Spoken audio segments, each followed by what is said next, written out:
Test చేయించి నిజానిజాలు తేల్చి ఎవరు దీని కడుపులోని బిడ్డకి తండ్రో తేలుస్తాను.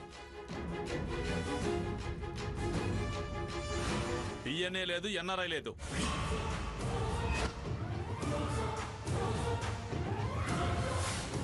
ముందు దాన్ని మెడపెట్టి బయటికి గంటేకి రాని.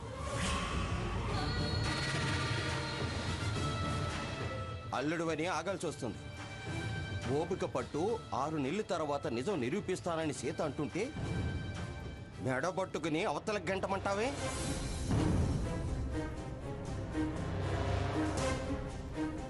మళ్ళీ అదే మాట మాట్లాడతావే?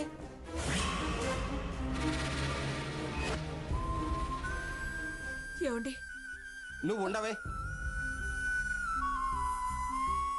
ఆ కోయి దొర కళ్ళకు కట్టినట్టు జరిగిందంతా చెప్పిన తర్వాత కూడా దాన్ని తప్పుడు మాటలు అంటుంటే ఎలా ఊరుకోమంటావే?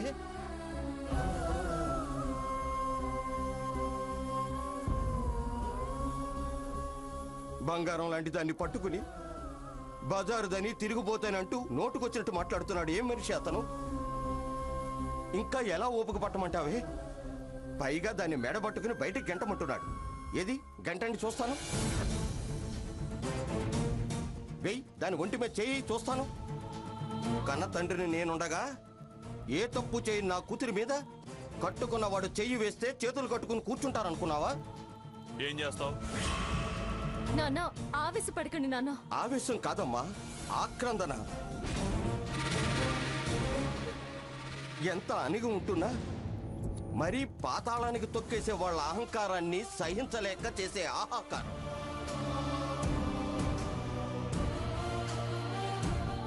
పిల్లిని కూడా గదిలో పెట్టి కొడితే ఏదో చేస్తుందంటారే, అదే ఇది.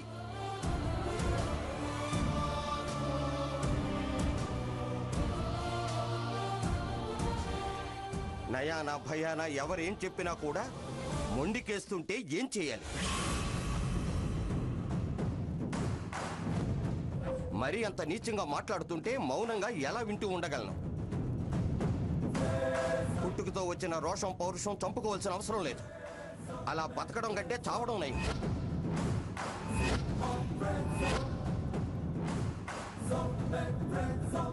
అరే, నువ్వే భర్తవి, నువ్వే నా కడుపులో బిడ్డకి తండ్రివని నిజం చెప్తున్నా చీపో అంటున్నాడే, మనిషేనా?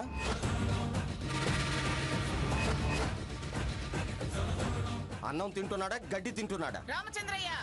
అవును, రామచంద్రయ్యనే. రామచంద్రయ్య అని అంత గట్టిగా ఒత్తొత్తి పలకాల్సిన పని లేదు. నా పేరు నాకు గుర్తు చేయాల్సిన అవసరం అంతకన్నా లేదు. మమ్మల్ని గదవాయించడం కాదు, మీ మనవడికి పెట్టండి గడ్డి.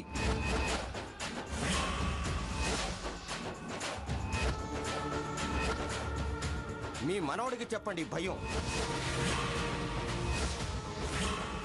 మనవడికి బుద్ధి చెప్పి దారికి తీసుకురండి. ఏమిటి అంత రెచ్చిపోయి మాట్లాడుతున్నావు? మీ మనవడు మాట్లాడిన మాటలకి గుండె గాయపడి పచ్చి పుండయింది.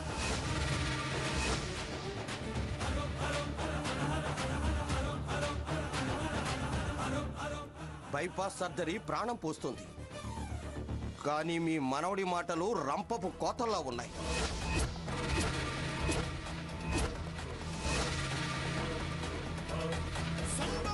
ముందు మీద కారం జల్లినట్టు బొగ్గున మండి తట్టుకోలేక ప్రతిఘటించాల్సి వస్తుంది.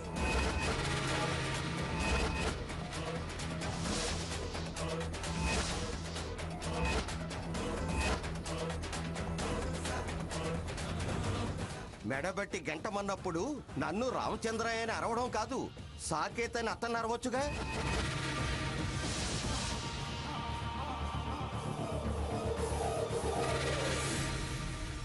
ఎవరిని ఎప్పుడు ఏమనాలో నాకు బాగా తెలుసు. అయినా నీ కూతురేం తప్పు చేయనట్టు మరీ అంత వెనకేసుకొస్తున్నావే?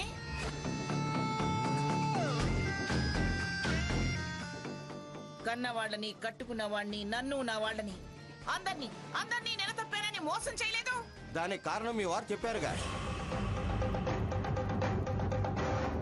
మరలా ఎందుకు మొదటికొస్తారు? ముందు ఇప్పటి సంగతి చెప్పండి. చెప్తా. అది చెప్పడానికే నిన్నాగమంటుంది. అందరికన్నా చిన్నది నా కూతురు సీత అన్నదని నువ్వు అంటున్నావుగా, అదే అదే మాట నేను అంటున్నాను. ఈ 6 నెలలు అది ఇక్కడే ఉంటుంది. పురుడు పోసుకున్నాక DNA టెస్ట్ లో అది వీడి సంతానమే అని తెలిస్తే అది కన్న బిడ్డని నేనే తీసుకుంటాను.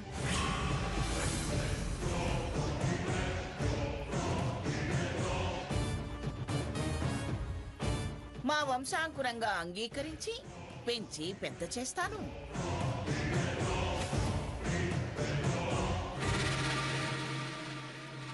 దీనికి భరణం కింద 2 కోట్లు ఇస్తాను.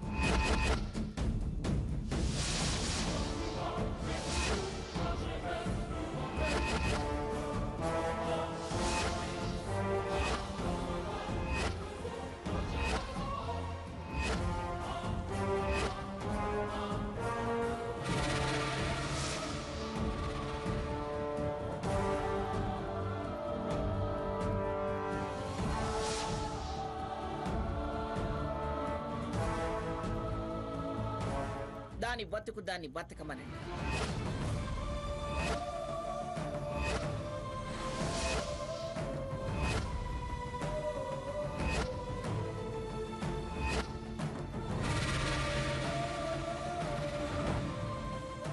ఏంటి డిఎన్ఏలో తేలాక వంశాంకురం అని పెంచుకుంటారా? దీనికి భరణం కింద 2 కోట్లు ఇస్తారా? దాని బ్రతుకది బతకాలా?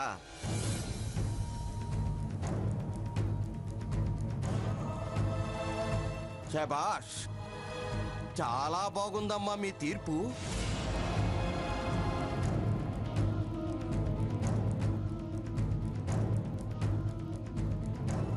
అవును, నాకు తెలియక అడుగుతాను, ఆ 2 కోట్లు మాత్రం ఎందుకు ఇవ్వడం? వంశాంకురాన్ని కనిచ్చేది కనుక.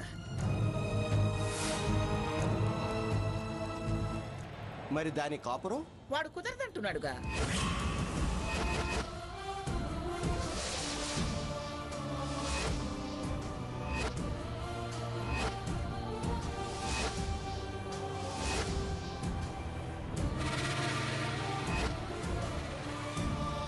మీరు అసలు పెద్ద మనిషేనా? ఏమండి? ఆగవే. ఏవండి ఏవండి అంటూ జోరీగలకు మధ్యలో దూరకు. కాపురం నిజమని నిరూపణ అయిన తర్వాత కూడా దాన్ని మెడబట్టుకుని బయటికి గెంటుతానంటారేమిటి?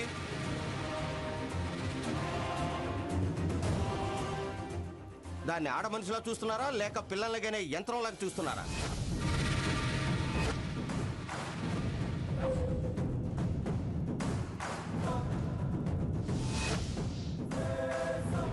పాడి అయిపోయాక గోవుని కబేళానికి తోలు అన్నట్టుంది.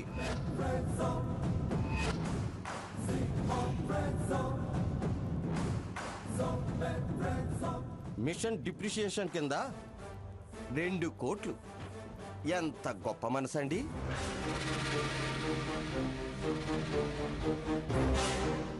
ఇదేనా మీరు దానికిచ్చే విలువ? మీ వారసుడి ఖరీదు 2 కోట్లు. చూడండి, మీలా అంతా ఒకేసారి చెల్లించలేం, కానీ అంచెలంచెలుగా ముష్టెత్తిస్తాం.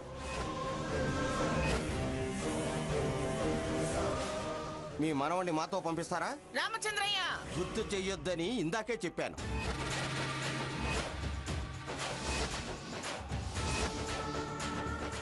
శభాష్ రామచంద్రయ్య, చాలా బాగా మాట్లాడావు.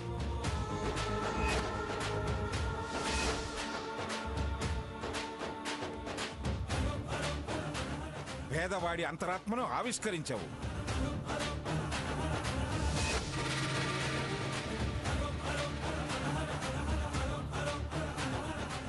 అతను అంచెలంచెలుగా అన్నాడు. ఆ 2 కోట్లు నేనిస్తాను. పంపవేయండి మనవణ్ణి.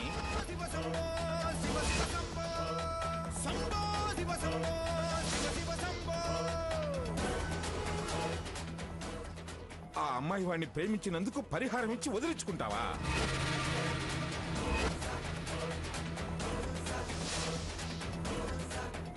రెండు కోట్లకి నీ మనవడికి బేరం పెడతావా? ఇదేం తీర్పే?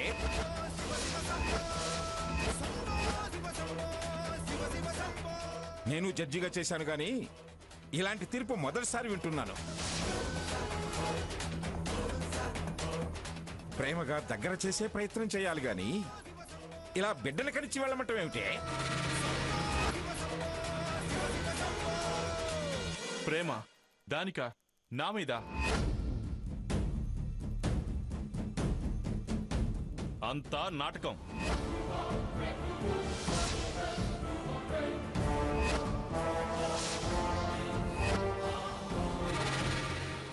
ఇంకా ఎక్కువ ఆశించేవాళ్ళు 2 కోట్లకి ఎలా ఒప్పుకుంటారు?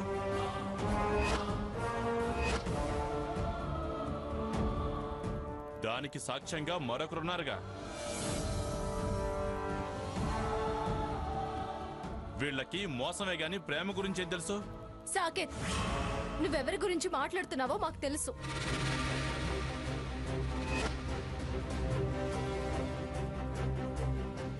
అనవసరంగా మధ్యలో మా విషయాన్ని తెచ్చి ఈ టాపిక్ డైవర్ట్ చేయాలని చూడకు.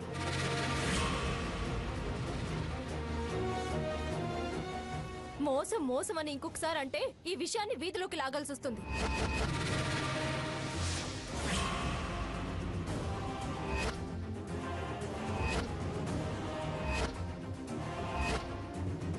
అవును, అది మోసం చేస్తుంటే నువ్వెందుకు ఊరుకున్నావు? అప్పుడే బయట పెట్టకపోయావా?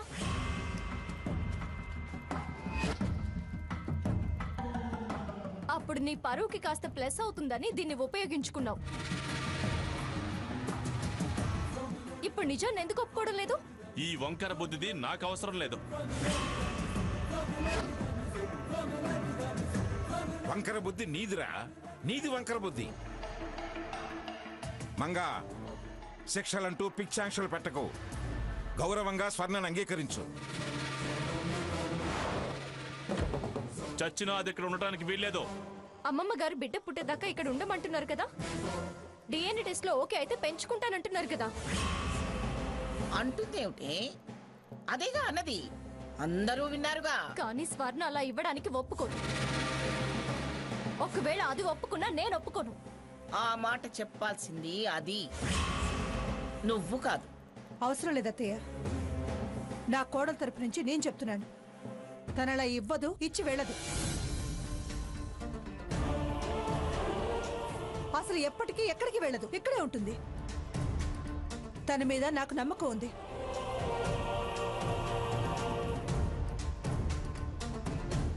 డిఎన్ఏ టెస్ట్ కూడా అవసరం లేదు. నా కోడలి గుణం ఏంటో నాకు తెలుసు. అమ్మా లక్ష్మి, ఏమిటే నువ్వు మాట్లాడేది?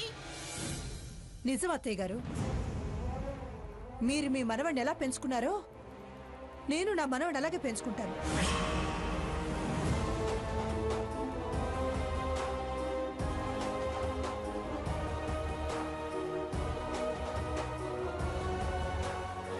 ఈ ఇంటి కాపురానికి వచ్చిన దగ్గర నుంచి నేను నా అనుకున్న వాళ్ళందరినీ దూరం చేసుకున్నాను. నా అనుకున్న వాళ్ళ పిలుపుకి నోచుకోలేదు.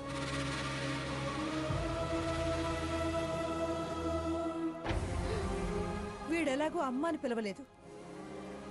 పిలిపించుకునే అవకాశం మీరివ్వలేదు. అందుకే నేను స్వర్ణకి తోడుగా ఉంటాను, పురుడు పోస్తాను.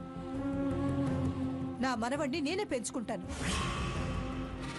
ఈ ఇంటి కాపురానికి వచ్చిన దగ్గర నుంచి నేను నా అనుకున్న వాళ్ళందరినీ దూరం చేసుకున్నాను. నా అనుకున్న వాళ్ళ పిలుపుకి నోచుకోలేదు.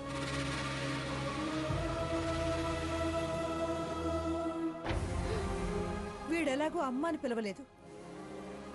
పిలిపించుకునే అవకాశం మీరివ్వలేదు. అందుకే నేను స్వర్ణకి తోడుగా ఉంటాను, పురుడు పోస్తాను. నా మనవణ్ణి నేనే పెంచుకుంటాను.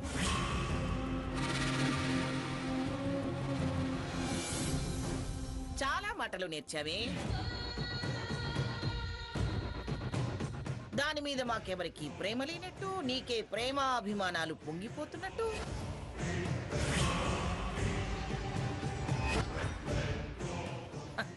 అరే రే రే రే, మేమేదో నీకు అన్యాయం చేసినట్టు దాని చరిత్రలో నీ చరిత్ర నిరికించి గొప్పగా మాట్లాడుతున్నావే.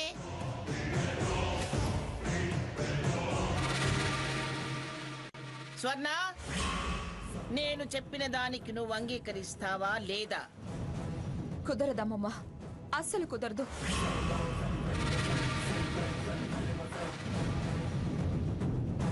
మీ మాట కుదరదు, అత్తయ్య గారి కోరిక తీరదు.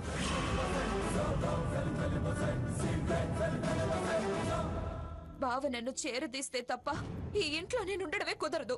స్వర్ణ, ఏంటమ్మా, ఉండమంటావా? పురుడు పోసుకున్నాక నా బిడ్డ రక్తాన్ని సాక్ష్యంగా పెట్టి నేను నా నిజాయితీని నిరూపించుకొని ఆ పసికందుని వీళ్ళ చేతుల్లో పెట్టి నా బిడ్డ కట్టిన ధరం తీసుకొని బతకమంటావా?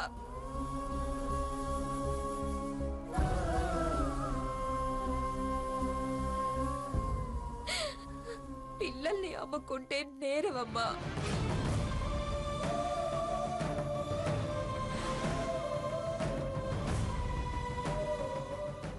అయినా నాకంత కర్మేం పట్టింది? నా గుణం మీద నమ్మకం లేని వీళ్ళ మధ్య ఈ 6 నెలలు మాత్రం ఎలా బ్రతకగలవు? రేపటి నుంచి ఎవడే ఆ బిడ్డకి తండ్రి అని కొత్త వేధింపులు మొదలు పెడతాడు. రేపు తన అబద్ధం బయటపడుతుందని నన్ను నా కడుపులో ఉన్న బిడ్డని ఏదో ఒకటి చేసి తను నిజం అనిపించుకునే ప్రయత్నం చేస్తాడు. ఆ ప్రయత్నం నాకు ప్రమాదం కావచ్చు. క్షణ క్షణ భయంతో ఇక్కడ బతకడం నా వల్ల కాదమ్మా.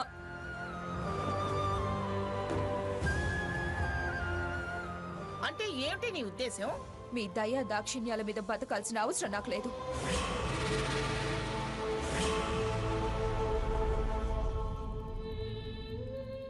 ఇక అత్తయ్య గారు, ఇప్పటి వరకు ఆవిడ్ని ఎవరూ వరుస పెట్టి పిలవలేదు.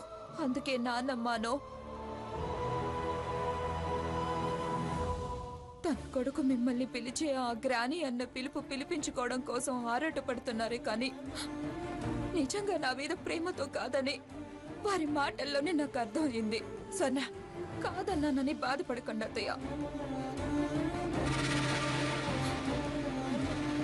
ఏదేమైనా నేను మీ కండిషన్స్ కి ఒప్పుకోను, కాంప్రమైజ్ కాను.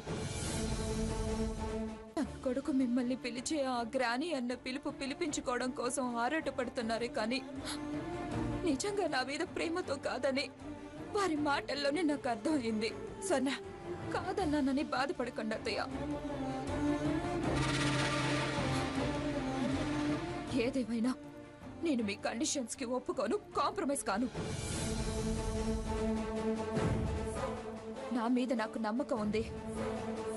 నేనుగా బ్రతికి నా కడుపులో ఉన్న బిడ్డను బ్రతికించుకుంటాను.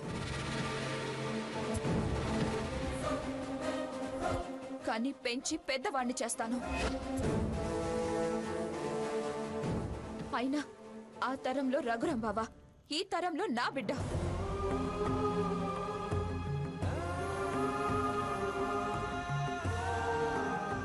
ఇలా తరతరానికి ఓ కోడలు ఈ ఇంటికి దూరంగా, ఈ మనుషులకి దూరంగా పుట్టి పెరగాలన్న శాపమేమన్నా ఉందేమో. ఈ ఊర్లోనే మీ కళ్ళ ముందే బ్రతికి చూపిస్తాను. వస్తా. సొన్న, నేను నీతోనే వస్తాను పదమ్మా. నువ్వు దాని వెంట వెళ్ళడం జరిగితే తిరిగి ఈ గడప తొక్కడానికి వీల్లేదు. పర్వాలేదురా, ఇక్కడేం అనుభవించారని ఇంకా ఏం పోగొట్టుకుంటారని నేను వెళ్ళి తీరుతాను. అరే సాకేత్, స్వర్ణని ఆగమని చెప్పరా. నేను చెప్పను.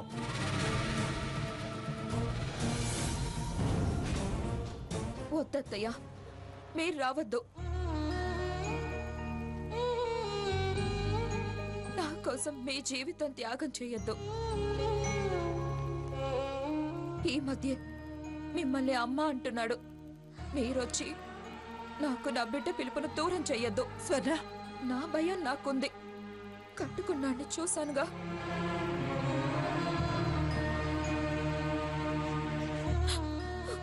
స్వర్ణ, తొందరపడికే. తొందరపడకపోతే బ్రతకనివ్వరు. బ్రతకలేను. ఉండవే, మేం కూడా నీతో పాటే వస్తాము. వద్దక్క, మీరు ఓ లక్ష్యంతో వచ్చారు. ఆ లక్ష్యాన్ని మీరు నా కోసం వదులుకోవద్దు. బావలా నా బిడ్డని పిలుపులకి ఆప్యాయతలకి దూరం చెయ్యనంటున్నానుగా. ఇప్పుడు నేను అనుభవించిన బాధ వీళ్ళు ప్రతి క్షణం అనుభవించేలా చేస్తాను